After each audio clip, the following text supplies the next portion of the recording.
Sarge, you called? I did. You hear about the escape? Yeah. What's that got to do with the stand department? Don't give me that. You saw the security footage. I saw low-grade security getting their asses handed to them.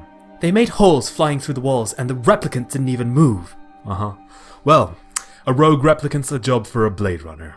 Stop acting dense. We're clearly looking at a stand. Stands are projections of its user's consciousness. A manifestation of a soul. You telling me this machine has a soul? Why not? They get scared. They get angry. They look scared. They look angry. They look human, but they're not. Fine. Then you explain how a replicant without a stand killed 8 men without touching them. A gun? You know what I mean. I never said stands weren't involved. But it wasn't the replicants.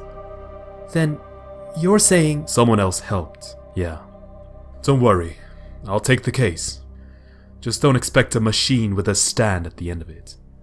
And how about a machine with a soul? I don't need your cheek, Pepper. I'll see you around.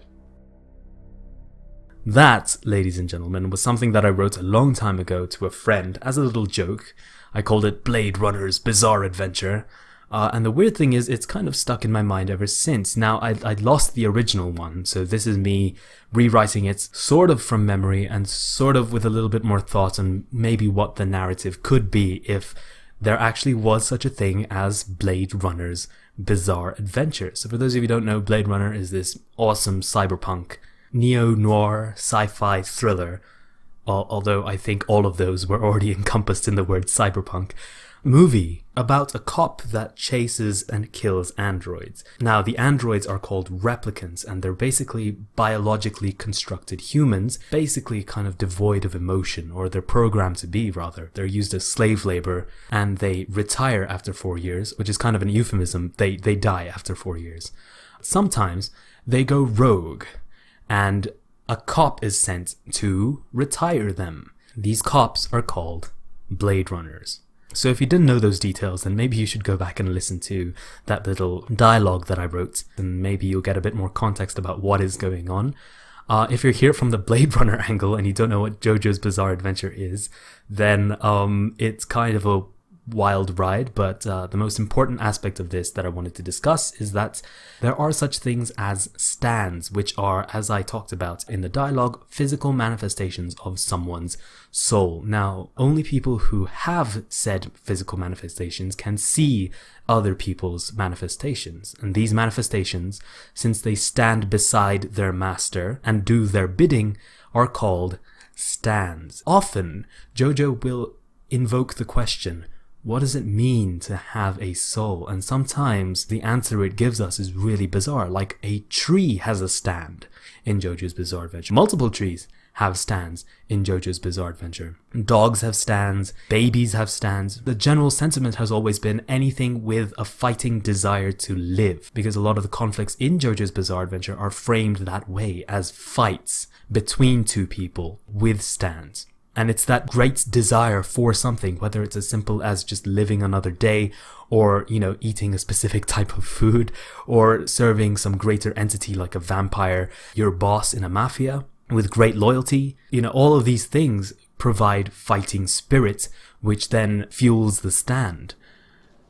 So the question now arises, could a replicant have a stand? Does a replicant have a soul? Does a replicant have a fighting spirit?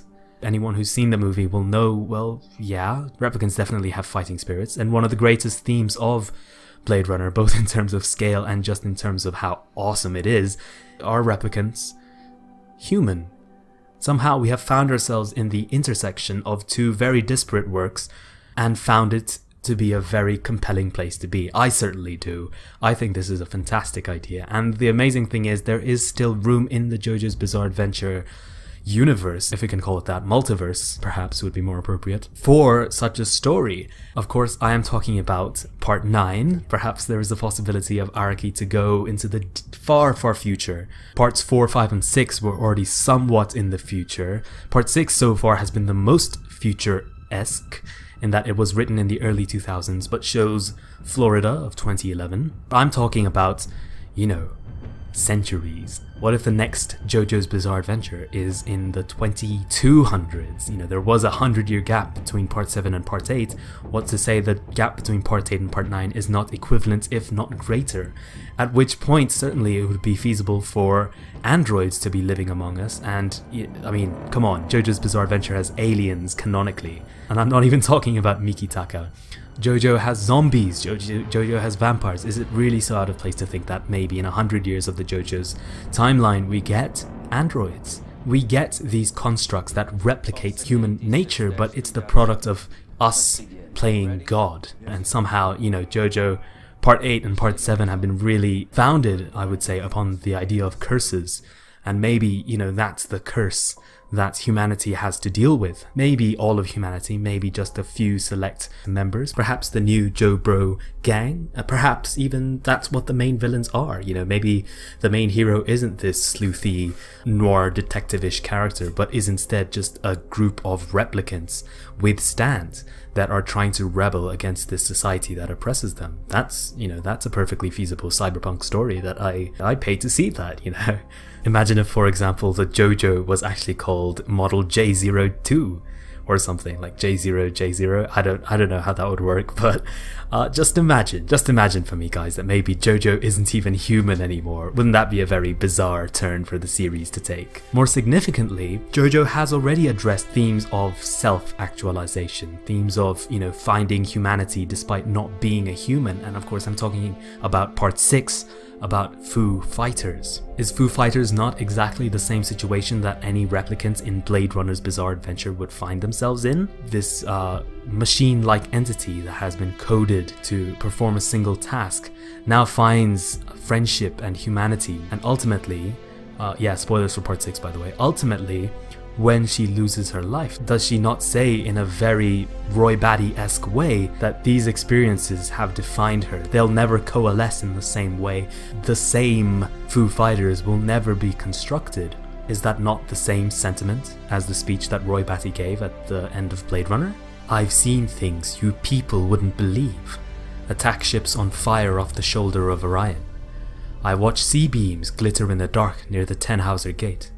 All these moments will be lost in time, like tears in rain. Time to die.